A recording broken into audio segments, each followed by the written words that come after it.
Welcome, guys, to episode 37. What do we have in store for today, David? Welcome. We have an altitude episode. So a little bit of catch up, some sports news, and then we're diving into the effect of altitude in general, the effect of altitude training. Does it help? The physiological effects, some metabolism as well in there, and then maybe some firsthand experience that I've been had the displeasure of enjoying this past week. So yeah, it's going to be a good one, I think. I hope you enjoy it.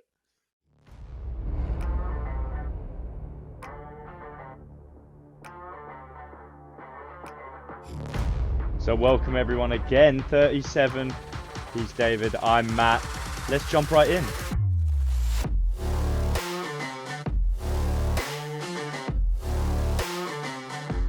How you doing, Matt? How's your day been? You are looking just full of enthusiasm. I had a long day. I'll tell you what, it's the sun. Whenever it gets summery like this, it makes me feel a lot more tired. So I was out for 2 hours today, just doing some S&C stuff, doing some athletic development with some of the athletics team here. So I did some, running drills, speed drills, focused a lot on acceleration. But obviously that amounts to nothing as much as you, big man, with the big athletes over in St Moritz. Yeah, things are winding down here. I'm headed back tomorrow, driving back with a couple athletes tomorrow to Milan, and then flying back from there to East Mids, good old East Mids. I don't think I get back to like 10:30, so it's going to be a bit of a late one. But yeah, it's been a good day. I was on the track. Not me personally running, doing some lactate testing for an athlete who had a track session, just kind of being there for a couple of the other guys who had sessions.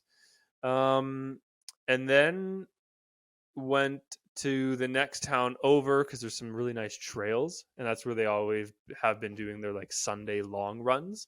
And another athlete had just like a 30-minute run to do there this afternoon, evening. So went out with her, did a quick, not so quick 5-kilometer run myself. So she was like, yeah, I'm going to just run 30 minutes and see how far I go. I was like, that's nice. I'm going to run 5K and just try to maintain under 5-minute kilometer pace. I tried doing that on Sunday when I went for my first run. No chance. My first kilometer was sub 5-minute pace. The next ones were all above. So I think I managed like an average of 5 minutes and 6 seconds over the 5 kilometers. Today, I managed 4:51. So 15 seconds average faster, which is nice. That's marathon speed then, yeah? Already getting some prep in. Yeah, that's right. Yeah, keep up. Yeah, but I'll tell you what, like the first 2.5 kilometers felt really, really nice, actually. Like the first like 500 meters, I was like, how am I going to make 5 kilometers? But then, like the system boots in and you're like, oh, actually, this is pretty good. I'll tell you what, I made the 2.5 kilometers, turned around, was running into a headwind, which doesn't really affect me at all because I'm running so slow anyway. But the last 2.5 kilometers sucked. It hurt. And I think because I was going like quite a bit quicker than last time. So my body for the first 2.5 were like, yeah, this is fine. For the last 2.5, we're like, what are you doing?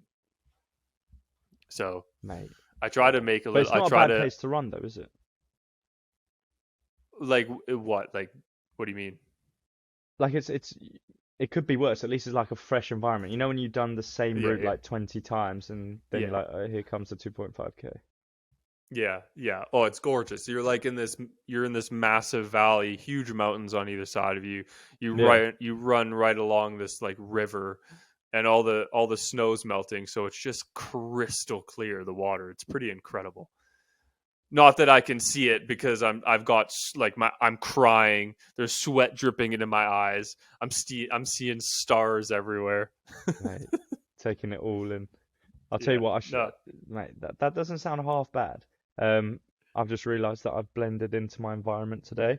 So if I go missing in the podcast, I'll just wave my hands around because white t-shirt with a white background does not look good. You're repping the CMP though, donut. Oh, When 100%. you were at yeah, nice. When you were at Fit Expo, did you crush a couple donuts? No, I didn't actually. What? Oh no, that's a lie. I had one. You had Yeah. one donut all day. Yeah. Yeah, mate. I was stood by the loaded ISOs just drinking them bloody things. Yeah, that's true. I was like, That's true. 24 grams of protein, 150 calories, no carbs, no sugar, no fat as well. Today it's normally it's £55, but today it's £35. You get a £20 discount, which normally ends up at 58p per scoop, and before it was 98p per scoop, so it was a massive discount. It's Holy ingrained, smokes. better than anything I've ever revised for. So CMP, thank you, you've ingrained that in Off my the memory. dome. I'll tell you what, too. Tons of That appreciate that. information is going to be in your head for the next 30 years as well. Oh You're yeah, not getting rid of I'll it. be telling my kids about CMP. You're welcome. Good. Yeah. Um, It is good stuff. I had some of like the ISO stuff right yeah, after the run because it's the like I can't do whey right after a workout because it's so heavy. Like it makes me feel sick. But that collagen stuff, it's so refreshing. So mate, 100%. yeah, I I really like it. But a nice beer after is also really good. That is also very good. Listen back Yeah, to our good past man. episode where we discuss why that is so wrong, and actually, even though it is good, it's so wrong. That's right. But yeah, Alcohol. You have to go way back for that one. What was that? That was like teens, I wasn't love it? how we. Do you know how crazy that is though? To say like we have to go way back. We're what, episode 37? We go back to what, Yeah, episode like 12? It's still a fair bit back, but like, wait till we're in it's the crazy. 100th episode. We're gonna have to do something exciting. I think Do you once know you what's get kind to of nice 50 though? episode, that's like once you're doing it a year consistently, I think that's now you've gotten out of the like, oh, we just started a podcast and it's gonna flop, you Yeah. know? I'm gonna ask. We should ask the viewers what we should do for the 50th episode and how we should make it special. What sort of Yeah, theme we should that's a good idea. make it. I'll do a post later about that. That'll be decent. Yeah, or if you're listening, like drop us a DM, Drop us an email drop us an or DM email, let us know what we should or do. Maybe we fax can it. do like some sort of giveaway as well. Yeah, we'll get. Yeah. What are you gonna say? No, we're not big enough to do that. But I was going to say a nice thing is to know that we've got more followers and more listeners than episodes we've had out there. So that's good. That's good. That's true. That's true. We hit 100 on Spotify the other day, which is actually really exciting. Triple digits for the boys on So to our Spotify. 100th listener, thank you so much. And to our other Yeah. 99 listeners, I wonder thank who you so that much for being was. there along the way. Who's followed us in the last 3 days? Let us know. Oh, but what date is it? If you followed us between the dates of May Was it? 22nd and May I think I know 25th, who. What? It couldn't have been you him. know who it I was? think it was. Yeah, Joe Rogan. I think it was. I think it was. He definitely put the 5 stars as well. It must have been Yeah. him. Now Oh that I wait, think. one second. I'm just getting a call. Yeah. Rogie, is that you? Just go Man by said Rogie Rogie. now. Not a big deal. It's Called the him first one Rogie. that He's came never to going to mind. come on now, and we're No, never going he's to be not. allowed to go to him. We No, just have to be very him and unique Seb, so that he wants us to come on there. Yep. him and Sebzi, we've both lost them as And friends of the podcast those are two because I've people just that are quite big in sports news as well. Um, big in yeah sports. That's the worst yeah. transition I've done, I think, in all these 37 episodes. But sports news. Dun dun dun dun. Conor McGregor, the new documentary's come out. Don't know if you've watched it, McGregor Forever. I was a bit wary No. to watch it because I thought it's just gonna be another bit of marketing. I got so pumped after watching it. I love it. He's such So a what you're character. saying It's is so they good. marketed it well. The marketing Oh, worked. really well. Really well. I watched it and I was ready to run a 5K. What about a 42K? That will come in due course, David. In due We'll course. definitely Yeah. do that in due time. Or So Conor McGregor, that McGregor Forever, I'll give it a 8 out of 10 because he just loses in a lot of his fights that gets displayed, which is a shame. It would have been nice if there was like a nice comeback story. Yeah. But what else is in there in the sports news?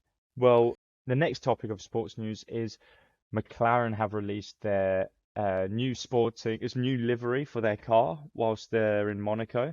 It's quite a nice livery. I'll be posting that onto this podcast. What's Um, that? What's a livery? so it's like the how do I describe it? Like the body of the car? Yes, like the paintwork essentially. Oh, okay. So McLaren F1 livery. So I'll show you now. So I've also normally they just realized that like I've got very warm lighting in this room, and I look orange. there you go. That's Oh, normally what it looks like. oh, I was gonna say that looks really nice. I was gonna Yeah, say that but that today I like that actually. it looks like I'll just post it on here and you'll see because I can't find it right now, which is really annoying me. I found it. So good.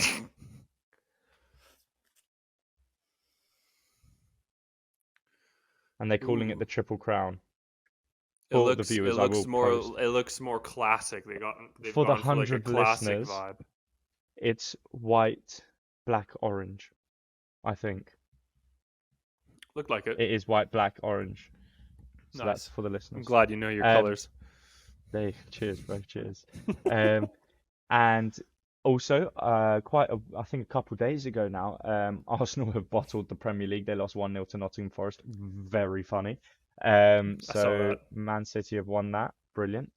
Good stuff. And And that's all from my Arsenal side of sports had news. it Arsenal had it by its neck. They Yeah, just didn't need they had it wow. It was big theirs to words. lose, right? Like Yeah, they didn't and they lost it. crazy and they Completely lost bottled it. it. Yeah. That's Such what bad. happens. Yes. Um yeah, we're not a CrossFit podcast, but we did talk about CrossFit once. So Mal O'Brien has pulled out of the semifinals, which is depending on where you are, like very imminent. In fact, I think it just happened this past weekend, the one that she was supposed to compete in. And Tia, who's won it the last X number of years, um, isn't competing because she just had a child. And so Mal O'Brien was like the favorite to win. Like everyone thought it was Mal's to win absolutely this year. So kind of a big deal that she's pulled out. And she's the second high profile CrossFit athlete who's pulled out this season in this CrossFit season due to like personal reasons. And obviously like they're not saying exactly why and all that, but they like on both of their kind of statements, they've said, I need to take care of myself and just in my personal things, make sure that I'm all right, and like kind of alluded to the fact that kind of the pressures of this sport, and there's some things going on maybe in the background or whatever, but definitely like it seems that both of them have been due to personal reasons, and we have just talked at length over the last few episodes about mental health. How does mental health is affected by sport and all that kind of stuff? So just very interesting that this happened just over the last couple of days or past week or so, and we've talked about it. And it's the second high kind of profile person who's dropped out this year. So um, I think it just comes back to the recent chats that we've had about sport and mental health, Mm. and well, I'll get your kind of take on it, but um, over the last week at camp, I've and it's been such an incredible week, and maybe next podcast we'll talk about it a bit more. It's been such an incredible week, but one thing that I've been able to see are these high end athletes training, but not only training. I've seen them outside of training, like driving driving to the track for an hour and back, going for lunch after, like having coffee, just like everyday kind of things outside of training that you don't see unless you get to do what I get to do now, right? You don't see that. So I think, and it just kind of reminded me like these people are regular people, and I think sometimes we forget that these high end athletes are actually regular people with like emotions, you know, and I think especially in a sport like athletics and even CrossFit, it's where it's an individual sport. you might have like training partners, and then obviously you have your coaches and your support staff, but you don't have another athlete who's like a team sport on your team. You know what I mean? So I think it can be Yeah. very lonely sometimes, and I think we forget that, and we forget the pressures that these athletes are on. The pressures that these athletes are under, whether it's from them, their support staff, even if the support staff doesn't want to put pressure on, obviously, they kind of put that on themselves, or if they're in like a bad coaching situation or whatever it is, or, sponsors, stuff like that. And I think we forget that at the end of the day, they're very regular people. Um, and yeah, I think that for me, that was just like a very humbling thing to realize, and to make sure that I don't forget, especially when I'm, working with athletes at any level, but especially as you get up kind of to elite level, to not forget that they are regular people. Yeah, and I think to go on from that, um, a good book that I read that I recommend to anyone in sport, even if you're a practitioner, if you're an athlete, even if you're just coming up and you're doing sports exercise science, or even if you're in year 16, even if you're in year 12 A levels doing and you want to do sports and exercise science, a really good book to read that helps you dive into the mind of like an Olympic athlete and how it works is Bounce, The Myth of Talent and the Power of Practice by Matthew Syed, one of those. Sorry if I butchered it, but in that he was a table tennis player, and he spoke about how the mental strength that these individual sports players have, in the sense that like before a match they've got even if you so and for instance he had a lot of expectations because he was seeded to beat everyone and win the I think it was the Sydney Olympic Games, I'm not sure, but he had a mental coach because the last time he crumbled, he choked, was the term he used, and he had a Mm, whole chapter on choking at the end. And he said that from then he had all this mental preparation, he had his routine fine-tuned, and he was so focused. And all these table tennis players would go find where they were playing, they'd go to different areas, not just the change room, they'd find like different holes, like sort of like this one, lights off, and they'd just focus their mind, sit there in silence, and then whatever they practice with their mental coach or their psychologist, they would just repeat what they practice mm, every time in training, before training,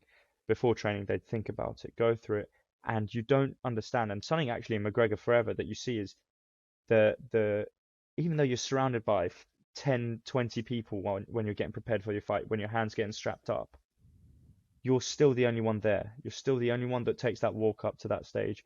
You're still the only one that you have to rely on because no one else is going to mm, help you once the lights shine on you. It's just going to be you. And the sooner you realize that, and the sooner the people outside realize that and take accountability and go, okay, that is bloody tough.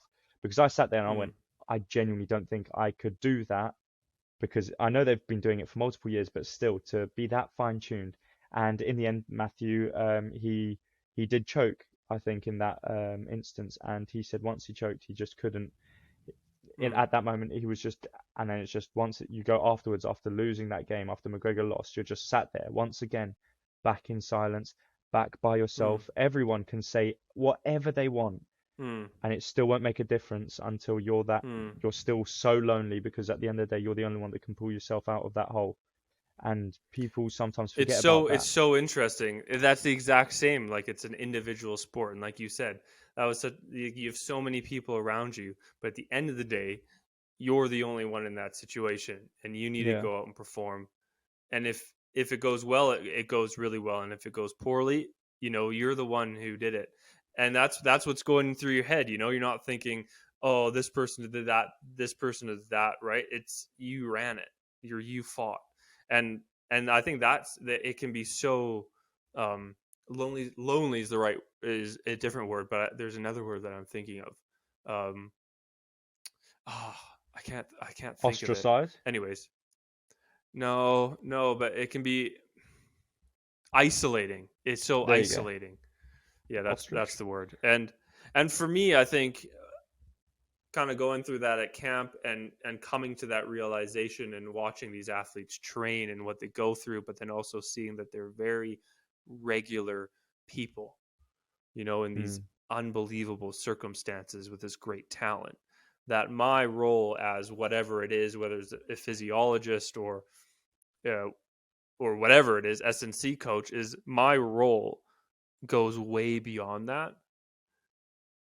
And I need to make sure that, that it's not just me taking lactate at the track. It's me asking how their day's been when they come in, having, seeing what movie they liked watching or stuff like that. Regular chats on the drive to training of what do you enjoy doing, or just that regular, like the regular chat like you would to a normal person, and giving them that support outside of their kind of immediate sport. I think it's going to take me a while to kind of, after the camp, digest it all and then be able to actually speak about everything that I learned and how I can actually like apply it and how it would change what I do like the next time I go to camp or whatever. But that was just one thing that, especially with the Mal O'Brien story coming out as well, that kind of made me realize at least one of the things that I've been learning on camp. So and speaking about altitude. Oh no, go ahead. Sorry. I was going to do transition as well. I was going to say, like, and that's one of the main effects that can affect these individual performers. But what's another one is altitude, and you've been dealing a lot with that, haven't you, recently, David? I have. I have. So I thought it would be appropriate to dive in a little bit into the research of the effects of altitude training physiologically. We'll stick physiologically, both kind of at the blood level and the muscle level. I was really intrigued as well of like, what does it do to performance? And also because in my undergrad, I took an environmental physiology class, and I remember hearing about studies on Sherpas and like Tibetan natives and Nepalese, I think that's how you say it, who have been born and raised at very high altitude, like 4,000 plus meters above sea level. And if they have, if they're actually genetically different than lowlanders or people who, like us, who don't go up or haven't been born at high altitude. So, I thought we would just kind of jump into that. And sorry, and just to add on to that last bit, that I'll be asking a lot of questions during this next topic. So just I'll be like the listeners right now. But yeah, I read a book about that, on like what altitude, and they like to talk about nature and nurture. Which one is it? Is it the environment or is it genetics? So I'd like to hear your opinions on that part of that subject later on. But yeah, let's dive in from the beginning. Yeah.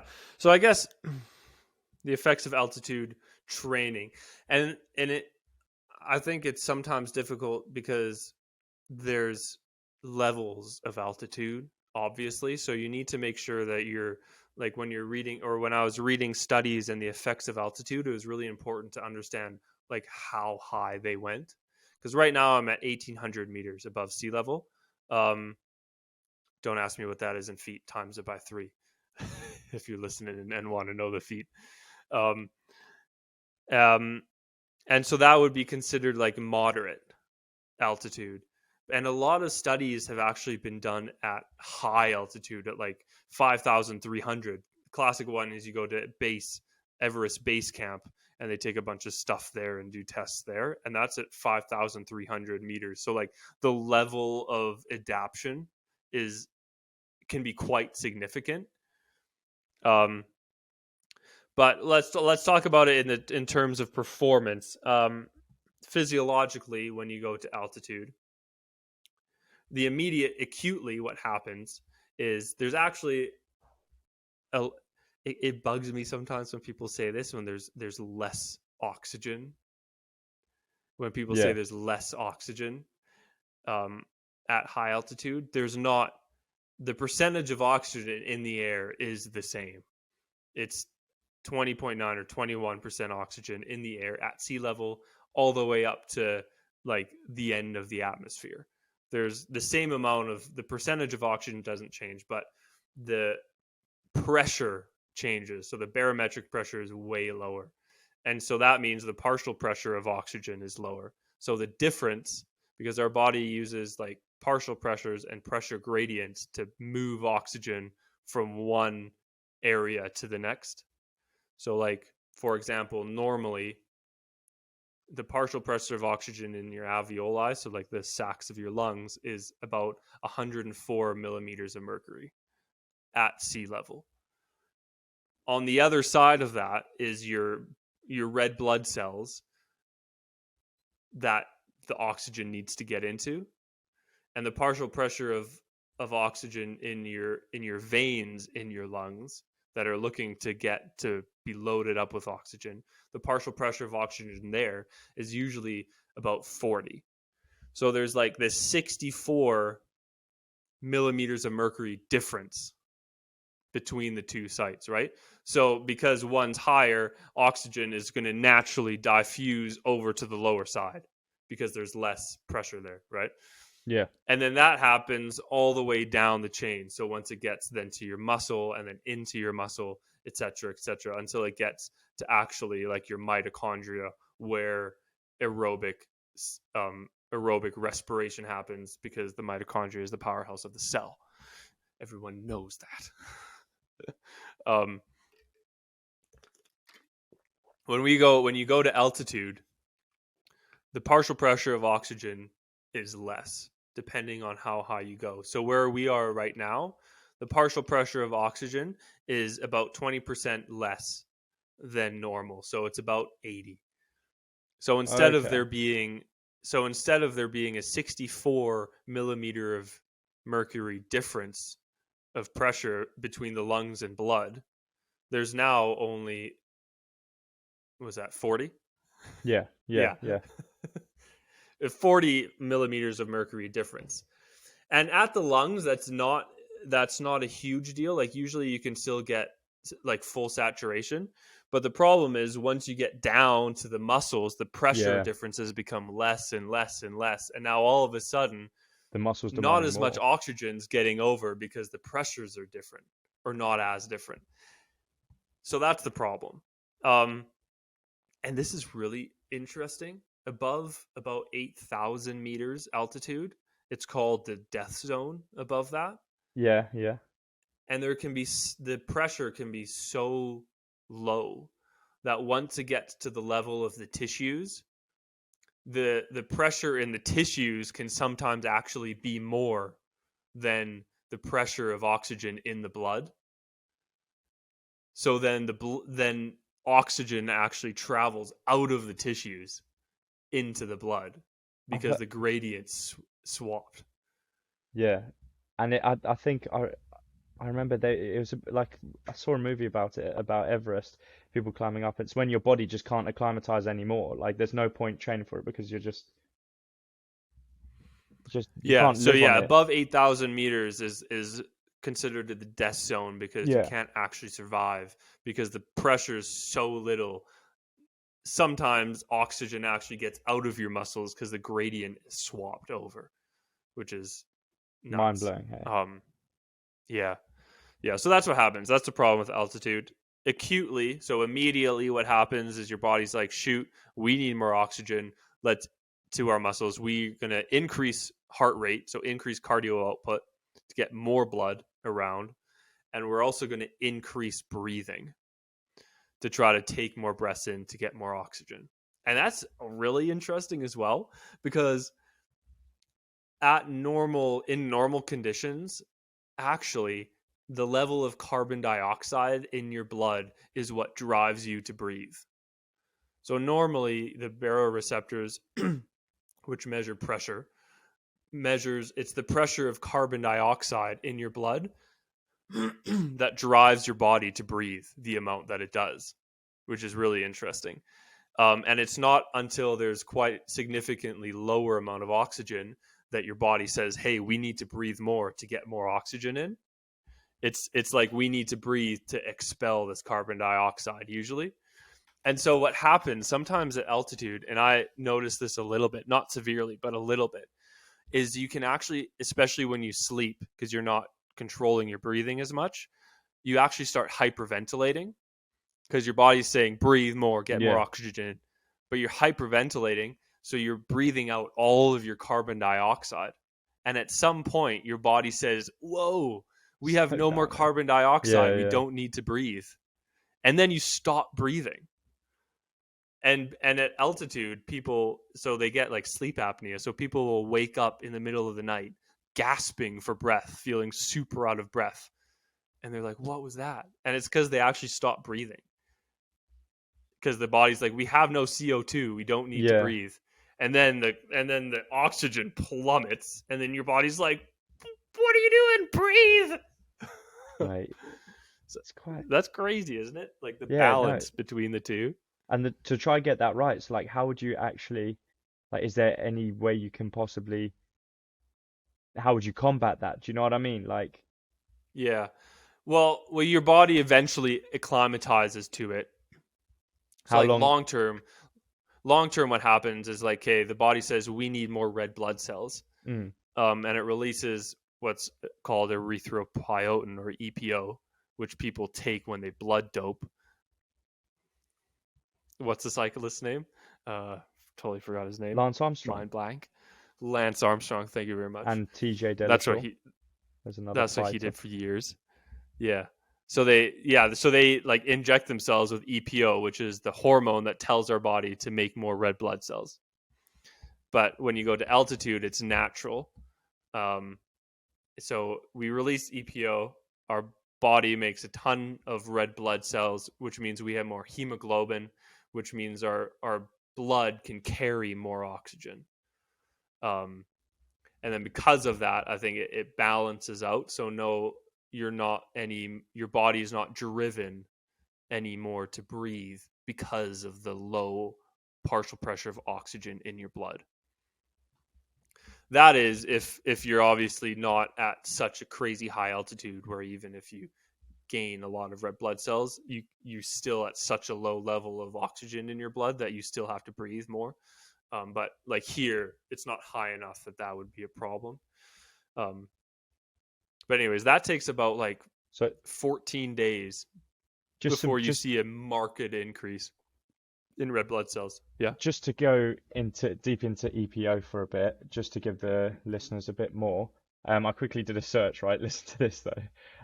So I put how is EPO used for like endurance as a PED, right? The first one, Men's Health, the Amateur's Complete Guide to Blood Doping. Sick. But then I went to a better source, Australian Academy of Science, and erythropoietin, more commonly known as EPO, which is what we'll stick with, is a type of blood doping that can help improve an athlete's endurance. Produced naturally by the kidneys, EPO is also available as a pharmaceutical. EPO stimulates the production of red blood cells in bone marrow, and regulates the concentration of red blood cells and hemoglobin in the blood. This is useful for athletes since red blood cells shuttle oxygen to the cells, including muscle cells, enabling them to operate more effectively. It's a peptide hormone and can be produced synthetically using recombinant DNA technology. Carry on. Nice. Yeah, and that's what we want. We go to high altitude to try to get more red blood cells, partly because if we can deliver more oxygen to our muscles that are working, our VO2 max will increase. And for some sports, VO2 max is a massive determining factor of performance. So if you can theoretically increase VO2 max of an athlete, their performance is going to increase. It's not as cut and dry as that. And there's actually so much research going on to see if like altitude actually helps performance, which we could get into as well. And that depends, like, you okay? Yeah. Like, there's like live high, train high, which means like you live at altitude like I am now, and then you train at altitude. So part of the thought there is like you have an increased stimulus beyond your actual training stimulus. So you get like this massive kind of double stimulus to get adaptation from training. On the opposite side of that, some people say actually what happens at altitude is you can't train that hard because your body is not acclimatized. So actually you're unable to train harder, which can actually have decreased impact on performance. I was going to say, at So then what some point does it people say, impede the training? right, exactly, yeah. So obviously, like if you went up to 5,000 meters, like you're going to have wastage of muscle because you can't exercise hard enough, right? But down here at 1,800, I think like it's high enough to get those adaptations of red blood cells and hemoglobin, etc. But it's not too high that a well-trained individual who's been here long enough, who's been here for 3 to 4 weeks, can actually put in some hard sessions. That being said, there's another thing where it's live high, train low, and that's what this camp does. So we live at 1,800 meters in St Moritz, Yeah. but an hour away in Italy, it's 300 meters in Chiavenna. Don't know how you say it. Chiavenna. So Chiavenna. Yeah, nice. And so if they went down to Chiavenna a couple times a week, so that if they had some hard sessions, some hard tempo work where they needed the quality to be high and not limited by the altitude, they would drive down about an hour to do the session there, and that seems to work quite well. And then some sessions they do up here. And sorry, is there a way to monitor that? Because I know there's obviously to say, okay, we're going to lower because these are British, athletes. Is there a way to monitor it in the sense like, okay, we're going to put the hard sessions here, but how do we know? Is there any quantification that you can to reinforce what you're prescribing, if you get me? I guess like what kind of measurements are you looking for? Like say if like how you don't want it to be a decrement of muscle wastage. Say you're training at that high intensity at that level. At what point do you know when to stop? If you get what I mean. At what point, like instead to maximize that's your tough time because you're out never there. going to do. Yeah. Well, first thing that they do is they stay out here for a minimum of 3 weeks, 4 weeks to make sure that the body, because it takes about 2 weeks for the red blood cells actually to start increasing to a level that's like substantial enough to actually make a difference. So they're out here for at least 3, like this month. This camp has been a month long, and most of the athletes have been here at least for 3 weeks. And then I think what you can do is you can do HB mass tests. So most of the athletes will have done that before to see basically the mass, how much hemoglobin you have in your body, and they'll do that after camp as well. How do they do those tests? They've gotten an increase. It's really interesting, actually. They use carbon monoxide. Okay. So they blow out in a tube that shows you baseline how much carbon monoxide you have in your body, which usually is like a little bit, like trace amounts from like being in traffic and stuff like that. And then they'll get the athlete to take in a breath of pure oxygen, enough to last for like 10 minutes, and then also inject a known amount of carbon monoxide that's relative to their body weight. So it's not dangerous at all. You've also just breathed 100% oxygen, and that is okay as well for the short term. And then so they breathe that in and out for about 5 or 3 minutes or so, and then they breathe again. And then they do 3 tests. They analyze how much carbon monoxide and oxygen is in the balloon that they've been breathing in and out of. So they measure that. They also measure how much carbon monoxide is in the blood through taking blood samples, like small blood samples. And then they also check how much residual carbon monoxide was in your breath by breathing out into this machine again. So you can kind of piece together where the carbon monoxide is. I thought it was just a prick on the finger. So that can, I think, like just blood can show you red cell count, Okay. but this is taking it a little bit deeper, um, because red blood cell count, if I'm not wrong, is usually done as a ratio of your plasma, so like the rest of your blood. But if you're really dehydrated and you have a decreased like plasma, but your red blood cell count is fine, it'll look, that ratio will be really high. But say you have the same amount of red blood cells but have a lot of plasma because you're really well hydrated, then it's going to look like you have less red blood cells, Okay. when in actual fact those two people have the same amount. So this is actually looking at the mass of your hemoglobin. What did you just Google? Oh, I was just trying to find the hemoglobin like air test where they do the Mm. um Go HB mass test. You use carbon monoxide because carbon monoxide binds to hemoglobin way better than oxygen does. And it it doesn't let go. So by piecing together where the carbon monoxide is after breathing in that and pure oxygen, which isn't dangerous because it's known amounts relative to body weight, then you can piece together where the carbon monoxide is and how much hemoglobin you have. Oh, okay, so it's carbon monoxide rebreathing to determine hemoglobin mass pre-altitude. Mm-hmm. Okay, so maybe if I type in carbon monoxide rebreathing test. Yeah, that's what they do basically. And then through that, taking blood, Oh, okay, yeah. then you can kind of piece together where it is. Bloody hell, David, it does. I looked at images to see what it looked like, and there's just some guy strapped to like I don't know what, like a trolley, and just something jammed down his throat. That looks That's fun. not, That looks fun. That looks fun. I'd that's give it a not shot. what it is. Next time I'm in the lab, I'll see if I can take a video of them doing it.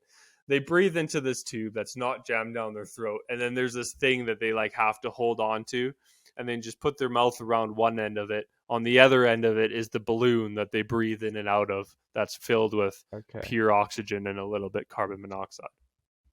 Okay. If you check the chat, you'll I see it. promise. There's nothing. There's no. There's nothing. There's nothing down your throat. Awesome. Did you send it to me? Yeah, on the chat, not on WhatsApp. Check the Riverside chat. That second guy looks like it's going into his throat. Mate, No. what does it do? This one. If Tickle you your click lungs. that second link and there's like this Springer link, Yeah. that's the one. Okay.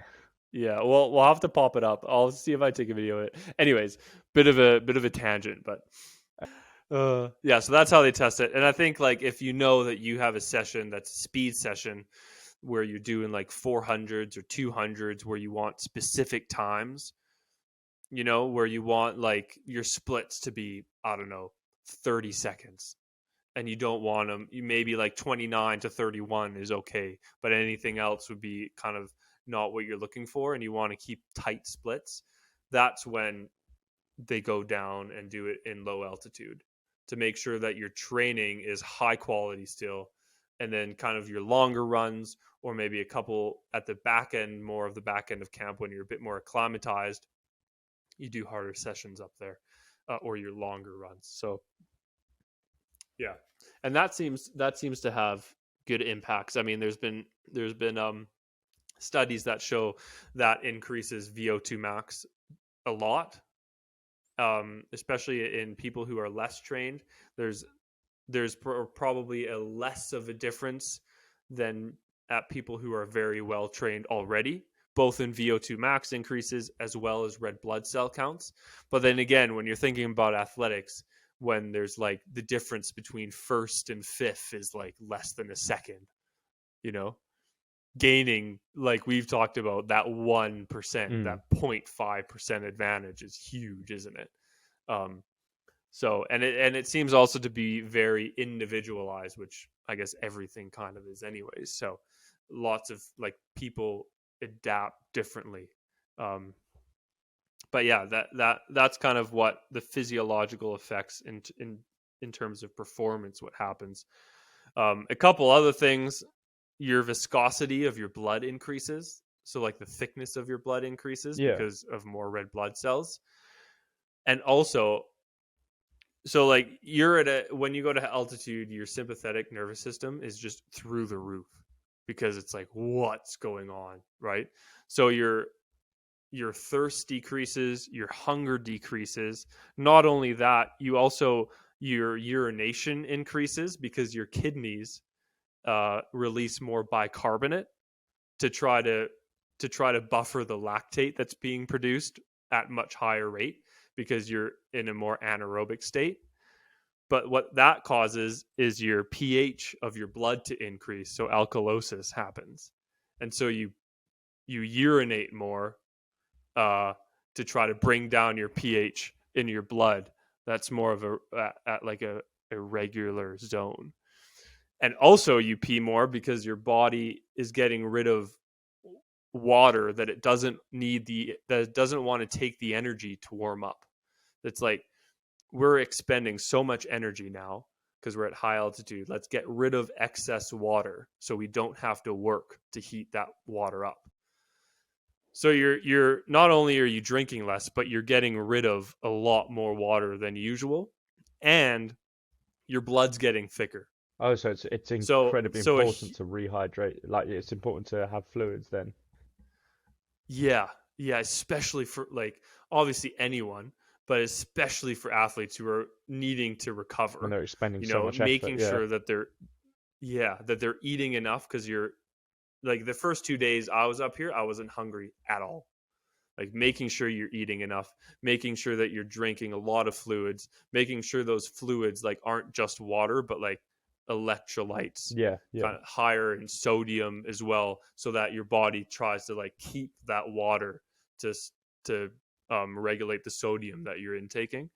So that's been really interesting to learn about that, because like basically your body is just like fighting against itself, and then you're trying to train and recover.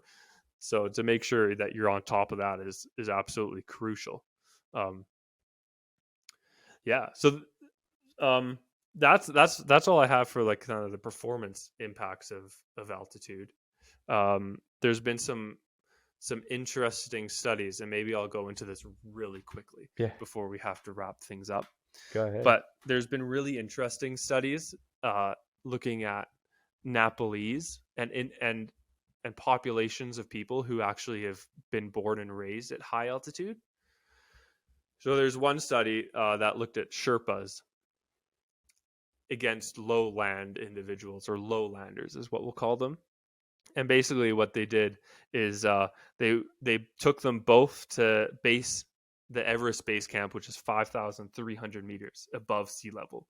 So almost triple what I'm at right now. And they looked at metabolic changes. They were really interested to see what happens at the muscle level metabolically between these two. How are they different before, and how are they different after like 3 weeks?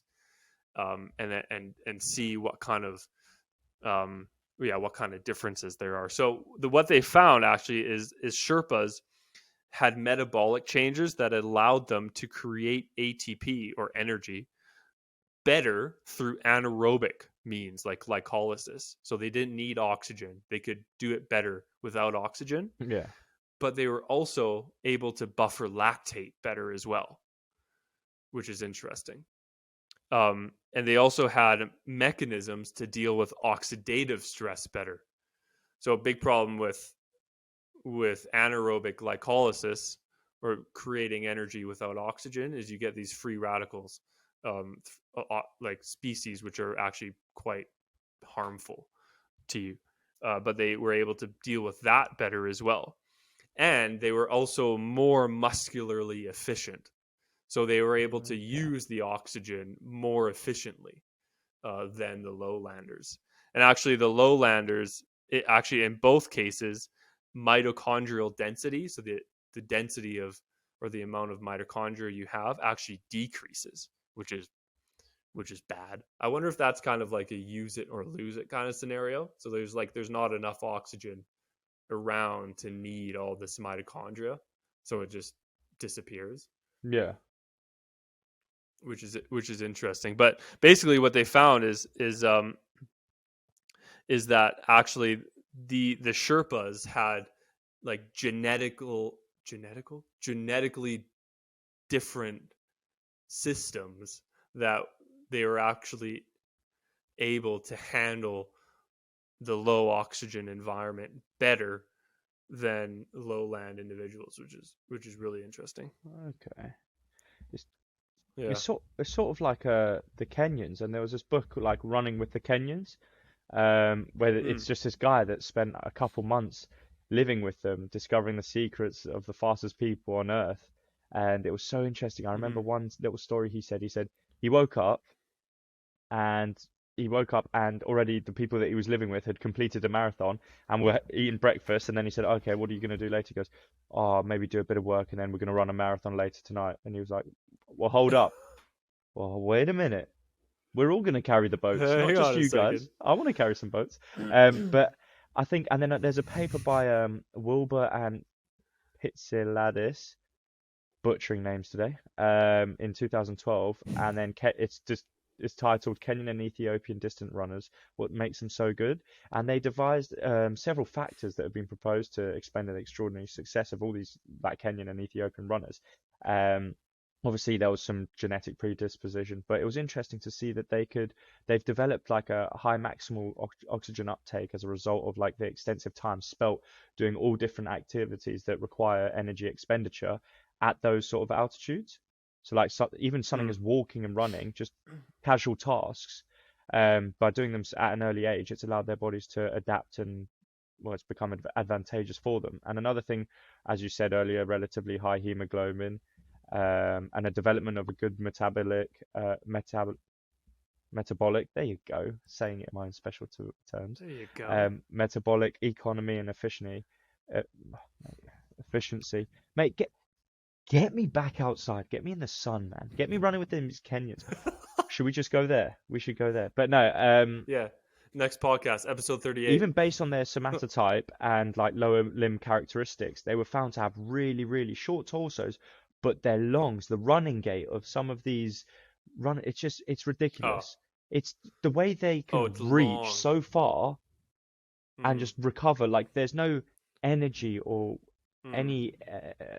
Physiologically, they're different as well, like lower limb. They have longer Achilles. They also have a longer moment arm of Achilles. I've been reading so much Well, the about the muscle Kenyans' fiber calf muscles, composition man, is the last few completely weeks. different. Sorry.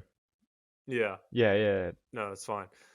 They have like super small gastrocs and just super massive long Achilles. So it's just like rubber bands on the back of their legs. Especially imagine being able to absorb all that force, and then once you get the running economy, like they've learned it from a young age, once you get all of that running these marathons and learning the best way to be so efficient that so that no Mm. absorption or any energy is wasted, do you know what I mean, from each stride. Yeah. I mean, you Yeah. see a lot of people once they take that step, their back foot just sort of dangles.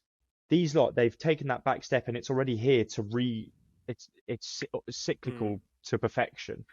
So yeah, it's Mm. thoroughly interesting, and there was a lot of controversy surrounding like, is it racial? People immediately started putting it in a category of saying, oh, it's all black athletes um are good athletes, and then back in the day they were saying, oh, all black athletes are very good athletes. It's because of their skin color, but no, they found that it was Mm. just environment and the years of Mm. evolution that have just Mm. predetermined what they are today, for being from an early age. If you stick you or me, okay, not me, Dents, if you stick yourself in from an early age, growing up at there, doing those things, waking up, doing marathons, running, running that much volume at Mm. such high altitudes where your body has got one option, and that is to adapt. Otherwise, you're just gonna die. Do you know what I mean? Yeah. I don't know that I would adapt as much as they would though, Yeah, yeah. because they like this study showed that it was actual like genetic differences from Mm. years and years of like selection.